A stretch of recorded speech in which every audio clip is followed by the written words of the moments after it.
भी बात करें तो जैसा वो डायरेक्टर है वैसा ही वो इंसान है। अगर वो प्ले को एक बहुत अच्छे तरीके से डिजाइन करता तो उसने लाइफ को भी वैसा ही डिजाइन किया। जब मैं एज ए एक्टर काम कर रहा हूँ और वो एज ए डायरेक्टर काम कर रहा है, इज टू स्ट्रिक्ट। और एक नेशनल जो लेवल पे लेके आना, देश के राष्ट्रीय पटल पे जिस तरह से ये लेके आए हैं हिसार के नाम को, वो मनीष जोशी का था।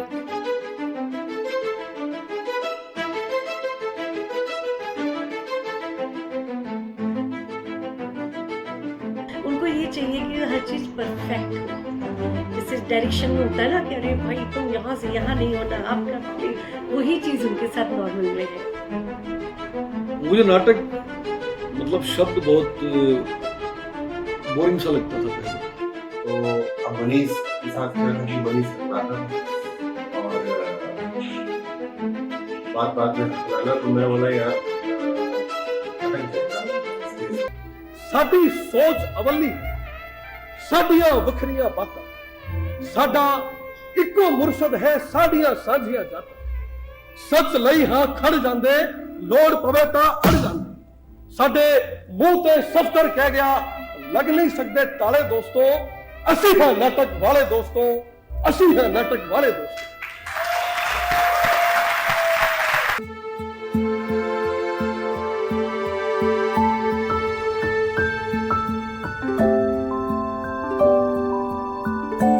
कौन है हम और है आए कहाँ से, क्या है हमारा ठिकाना। कौन है हम और है आए कहाँ से, क्या है हमारा ठिकाना। हंस देते हैं हम जो पूछे है हमसे, बातें यही ये जमाना। थिएटर में बहुत स्कोप है। जो लोग कहते हैं थिएटर में स्कोप नहीं है, कि थिएटर में पैसा नहीं है, थिएटर में कुछ नहीं है। So I am blessed, I have minimum lease in my life जो आदमी को चाहिए होती है, वो थिएटर से ही आई है। Even my house, my car, my everything. So basically क्या होता है ना, मतलब एक वॉल होता है, तो वॉल के अंदर ब्रिक्स होते हैं, और हर ब्रिक का अपना एक इम्पोर्टेंस होता है। अगर एक ब्रिक नहीं रहेगी तो उसमें से आपको छेद दिखाई देगा, या वो बहुत अजीब लगेगी, वो एस्थेटिकल नहीं आपको लगेगी। सो मेरी लाइफ में भी मतलब जैसे एक वॉल है, तो उस वॉल में बहुत सारे ब्रिक्स हैं। जो पहली जो ईंट लगी वो राजेश कपूर थे, मतलब उनके साथ मैंने पहला प्ले किया था कोर्ट मार्शल, उसमें एक्ट किया था। Then Kashyap, he was very creative. There was some arena multimedia center here. तो मैं कार्टूनिंग करता था एक न्यूज़पेपर में, then he came to me और इसने वैसा ही बना दिया मेरे सामने। And in addition he has a business mind also. तो बोला कि मैं ऐसा ही बना दूं सर इसके सामने। मैंने कहा यार ये तो मल्टीनेशनल कंपनी, वाला कोई डर नहीं है।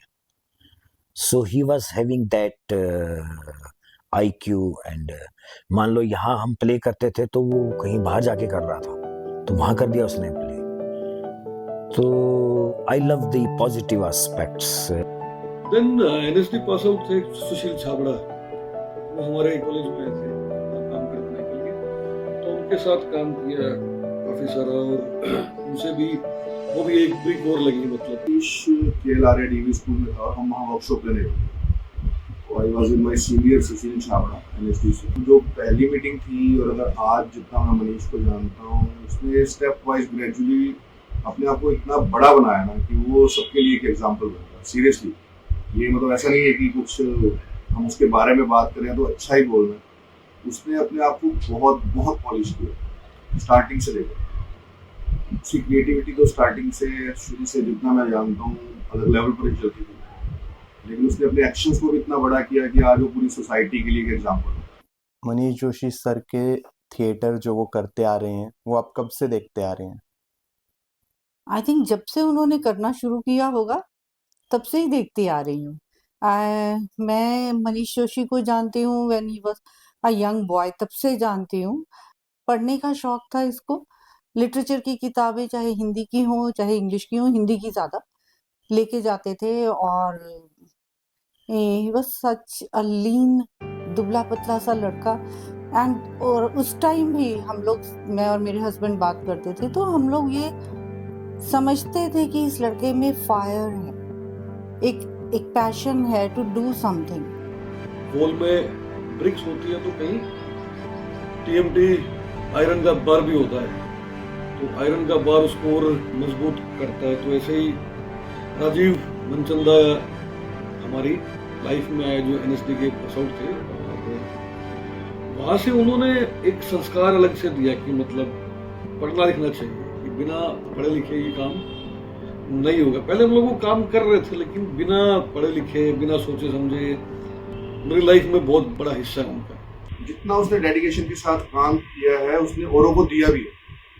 मतलब कभी उसने ऐसा नहीं सोचा कि भैया आए हैं तो मैं उनको नहीं बताऊं या कुछ ऐसा ना करूं। जहाँ उसको लगा कि हाँ भाई फिट बैठते हैं, उसने हमेशा अप्रोच किया।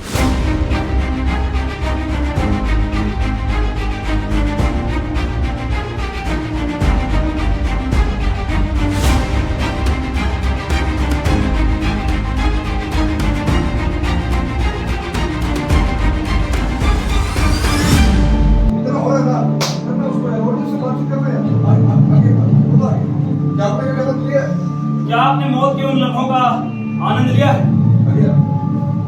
शायद नहीं लिया, लेकिन हम लोगों के जीवन में ऐसे मोमेंट्स बहुत बार आते हैं, जंग के मैदान में भी और कोर्ट मार्शल के। मैंने एज ए को एक्टर भी काम किया है। हमने बहुत पहले 2007 में एक प्ले किया था कबीरा खड़ा बाजार में, तब भी मेरे साथ था ये। तो अब जो मैं इनकी डायरेक्शन में, मनीष की डायरेक्शन में एक प्ले कर रहा हूँ कोर्ट मार्शल। वैसे मुझे भैया बोलता है, बट जब मैं एज ए एक्टर काम कर रहा हूँ और वो एज ए डायरेक्टर काम कर रहा है, इज टू स्ट्रिक्ट। मतलब एक्टिंग में या स्टेज परफॉर्मेंस को लेके उसको कोई कॉम्प्रोमाइज है ही नहीं, और जिस तरीके से वो सिखाता है मतलब कमाल है। मतलब छोटी छोटी चीज़ों को जिस तरीके से वो सिखा देता है ना, मतलब मैं आज 50 साल की उम्र का हूँ बट मुझे भी उसे सीखने में मजा आता है।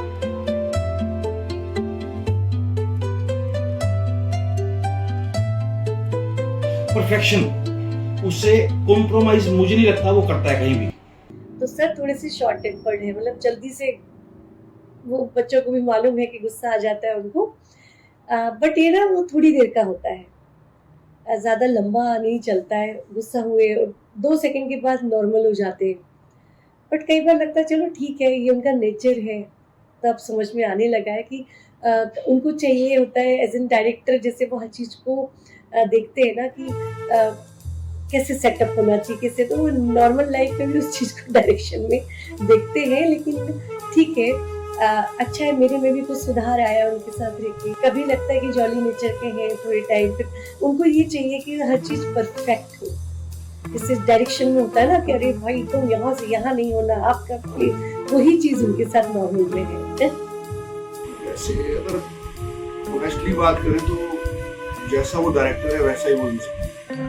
अगर वो प्ले को एक बहुत अच्छे तरीके से डिजाइन करते तो उसने लाइफ को भी वैसा ही डिजाइन किया हर तरीके। जहाँ पर वो लगता है थिएटर में कई जगह पेशेंस लूज करता है, उसका टेम्परामेंट थोड़ा लोअर साइड पे है, तो नॉर्मल लाइफ में भी वैसा ही है। ऐसा नहीं है कि नॉर्मल लाइफ में वो कोई अपने ऊपर फिल्टर लगाता है, तो जैसा वो थिएटर पे है, जैसा वो डायरेक्टर है, वैसा ही वो नॉर्मल इंसान है।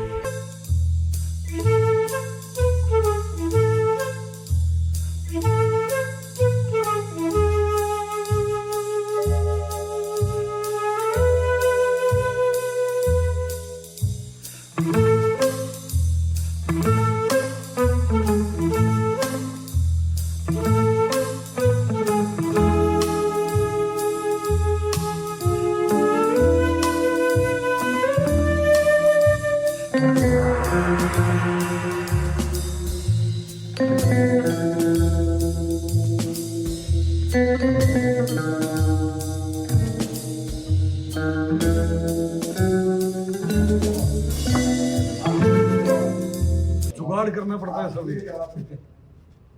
थिएटर सब्स्टिट्यूट होता है ना। क्या होता है ना, आप जो भी काम करते हो ना, कोई भी काम छोटा नहीं होता। अगर एक मोची है ना, अगर मोची आपके शूज को टांका लगा रहा है, he will try to achieve his perfection की कस्टमर मेरे पास दोबारा आएगा यार। ऐसे ही जो एक डॉक्टर होता है या जो सर्जन होता है, वो जब टांका लगाता है तो वो भी उसमें परफेक्शन खोजता है। जो डॉक्टर है वो जब जिंदा आदमी में परफेक्शन खोज रहा है, और मोची एक मरे हुए चीज के अंदर भी परफेक्शन खोज रहे हैं ना अपने काम में। आप जो भी काम करते हैं, मतलब सबसे पहले तो आपको लकी फील होना चाहिए बहुत ज्यादा कि मेरे से लकी कोई नहीं, क्योंकि मैं जो काम करना चाहता था मैं वही काम कर रहा हूँ। My passion is my profession. तो जब उतना आप ब्लेस्ड हो ना, तो फिर उस ब्लेसिंग्स को आपको ऐसे फॉर ग्रांटेड नहीं लेना चाहिए। वो प्रयोगधर्मी है, वो एक्सपेरिमेंट बहुत करते हैं और नए थॉट लेके आते हैं, नया विजन होता है उनके पास, नई कहानियां तलाशने की कोशिश करते हैं। जैसे मैं एग्जांपल बताऊं आपको, रोहनाथ एक नाटक, और रोहनाथ की कहानी 1857 के से शुरू होती है, और वो एक कहानी ऐसी थी कि जो कभी आई नहीं थी इतने बड़े स्केल पे। तो अब उनकी जिद थी कि वो गांव में गए, वो सारी चीज़ें देखी, फिर वैसा सेट बनाया। अमूमन क्या होता है कि नाटक में इतना महंगा सेट बनाना और वो होता नहीं, मतलब सिंबॉलिक टाइप से तो शो कर देता है। मैंने इसमें ऐसा नहीं होता, खर्चे वर्चे की कोई परवाह नहीं करता। मतलब क्लास चीज़ जानी चाहिए, एक ऐसी चीज़ जानी चाहिए जो लोग देखें तो उन्हें लगे कि हाँ यार मैं मतलब रोहनाथ गाँव में ही खड़ा हूँ और रोहनाथ की कहानी मेरे आगे से चल रही है, और वो उस मतलब उस दौर में पहुंच जाए। तो वो उस तरीके का मनीष का काम है। और रही बात कि हमें मिलता क्या, उसका जवाब भी बिल्कुल साफ है दोस्तों। मिलता क्या? घंटा हमारा जाता भी क्या है? क्या मिल गया प्रेमचंद, क्या मिला शेक्सपियर, क्या मिला ब्रेट, क्या मिला गोरकी को, और क्या मिल गया सफदर को जो लहू लुहान होने के बाद भी नाटक खेलता रहा? दोस्तों, हम रंगकर्मी नहीं, वो जवां कदम है जो ऐसी मंजिल ढूंढ रहे हैं जो किसी किसी को ही मिलती है। रंग कर्मियों के जवां कदम जहां जहां पड़ेंगे वहां पर अमन होगा, चैन होगा, शांति होगी। ना कहीं हिंदुस्तान होगा, ना कहीं पाकिस्तान होगा।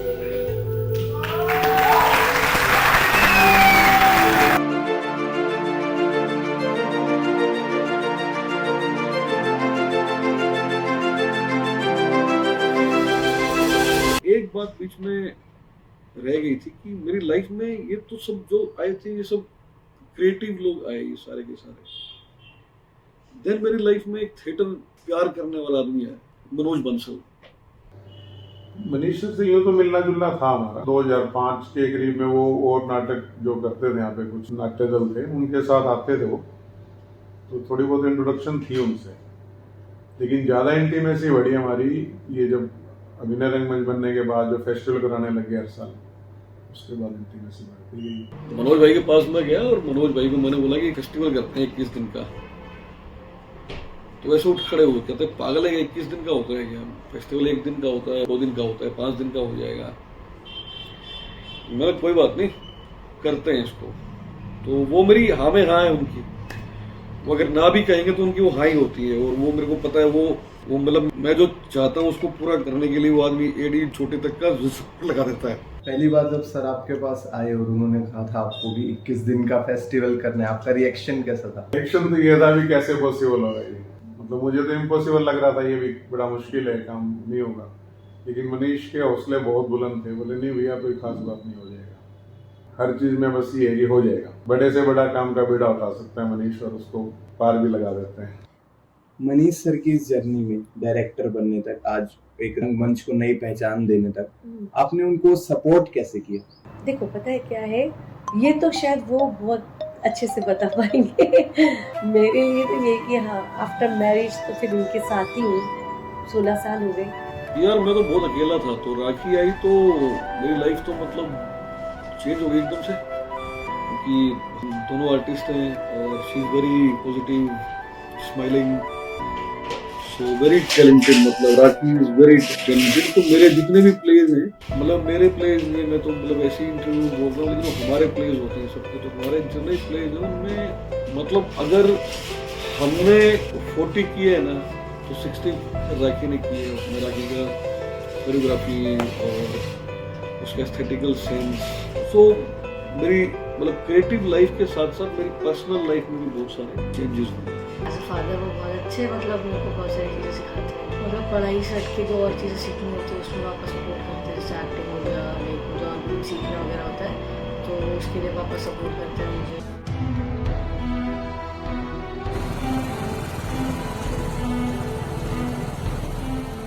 Two bikes and 4 artists. Traveling more than 20 cities and villages across India. Performing theatre. Magic show.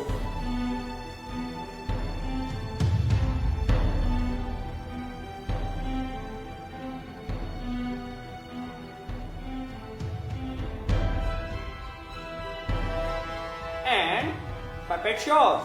Theatre travels with the cause Save Girl Child. Witness the new era of theatre. Theatre on bikes.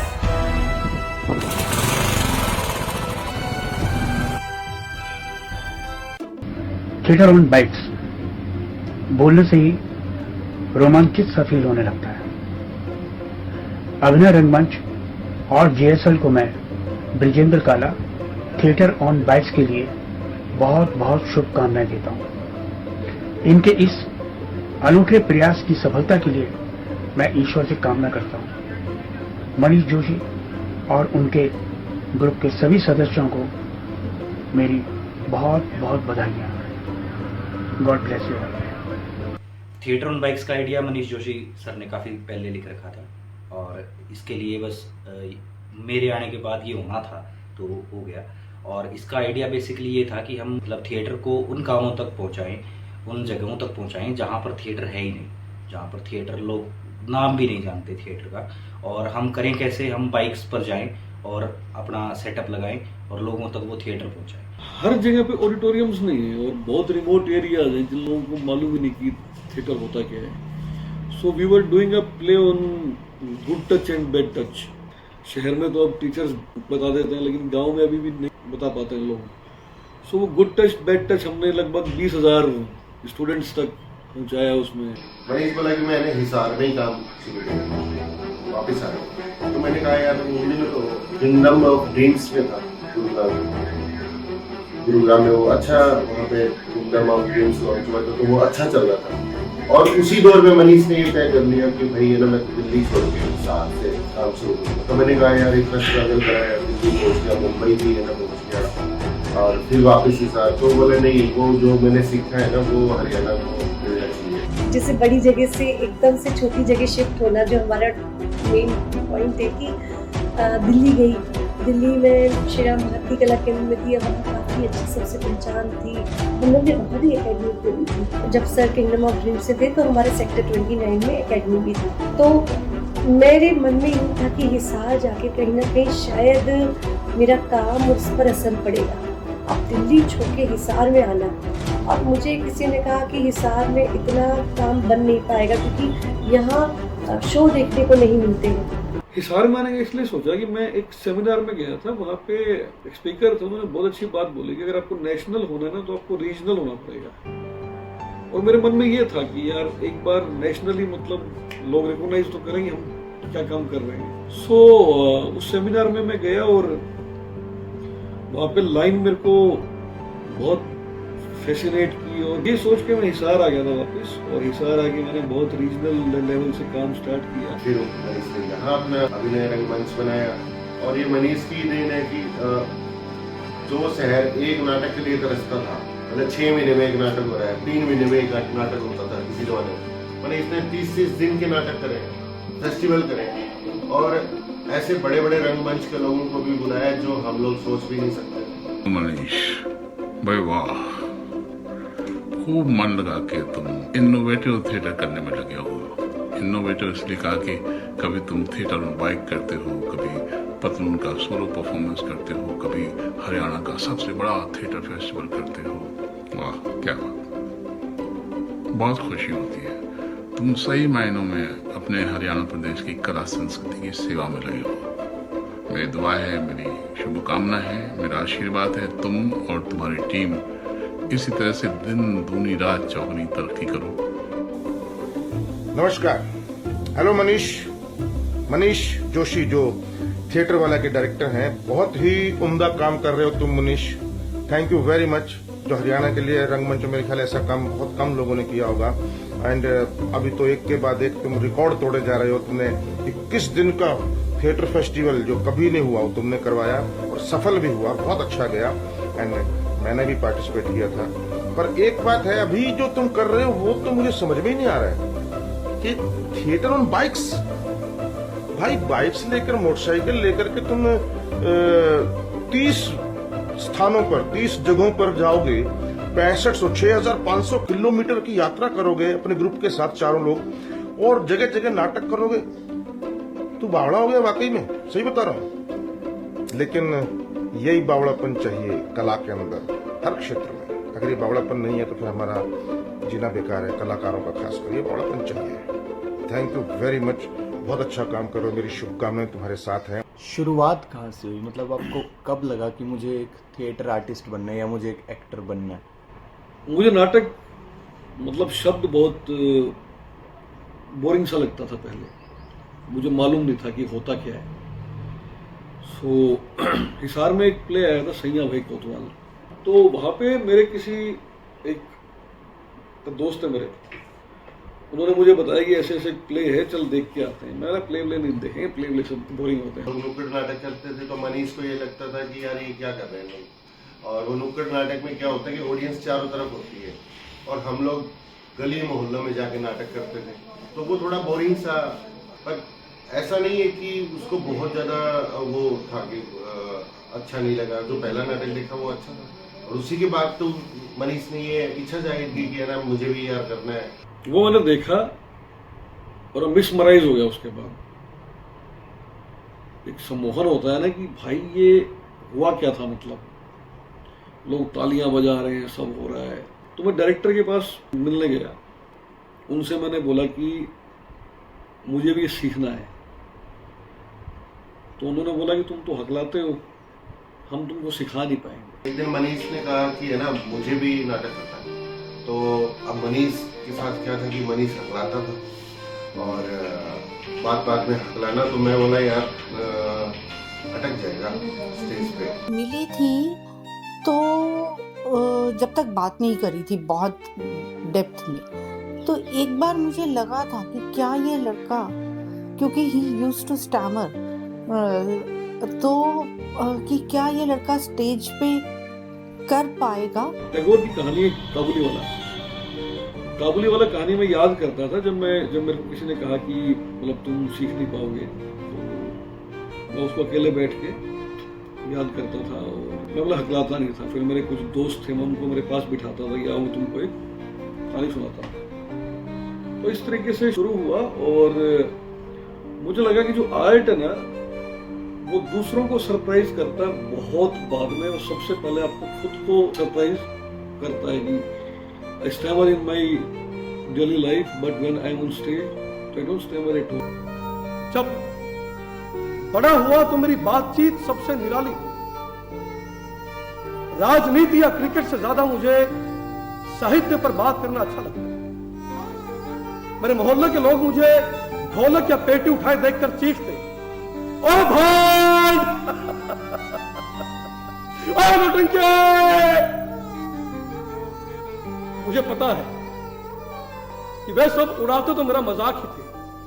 और उसके बाद मनीष ने कहा देख मैं कर सकता हूँ, और ये जो हकलाने की जो बात है ना वो स्टेज पे नहीं आई। उसके बाद मनीष में पता नहीं क्या कैसे जुनून आया, और उसने हम लोगों ने जब रंगमंच छोड़ दिया, मनीष ने रंगमंच को ना मजबूती से बदल दिया।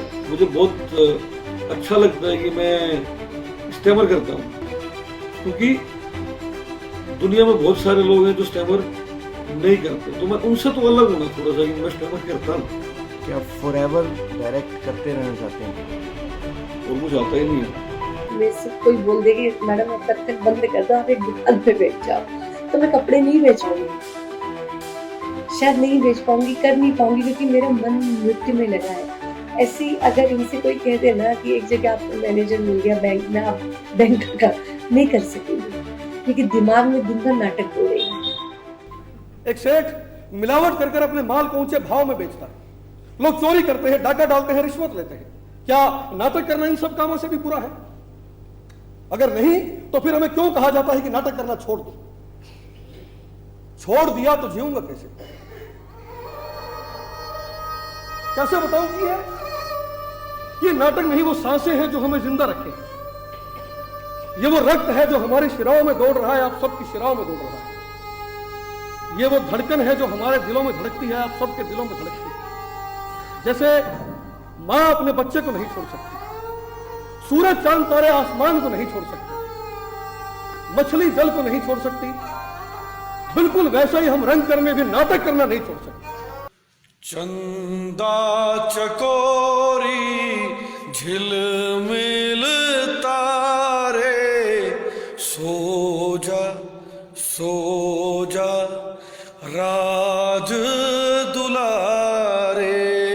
गाते हैं क्यों और चिल्लाते हैं क्यों हम, बेकार है ये बताना, हमारे लिए है लहू गर्म रखने का छोटा सा ये एक बहाना।